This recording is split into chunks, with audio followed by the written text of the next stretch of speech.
আহলান সাহলান মাহে রমজানুল মোবারক।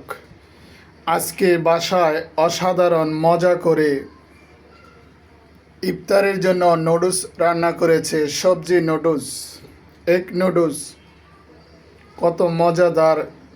ভাজাভাজি পোড়া খেলে পেটে অ্যাসিডের ভাব বেশি বেড়ে যায়, তাই এখন আজকে আমাদের বাসায় মজা করে এগ নুডলস রান্না করেছে। মাঝে মাঝে এরকম আপনারা পুষ্টিকর খাবার দিয়ে ইফতারি করবেন, পেটে অতিরিক্ত গ্যাস হবে না। যারা আলু, বেগুনি, পেঁয়াজু, ভাজা পোড়াদা প্রতিদিন ইফতারি করেন, মাঝে মাঝে খাবারের মেনু চেঞ্জ করবেন। ইফতারির মেনু চেঞ্জ করলে শরীর সুস্বাস্থ্য ভালো থাকবে। এখানে অনেক রকমের সবজি দিয়ে নুডলস রান্না করেছে। আলহামদুলিল্লাহ।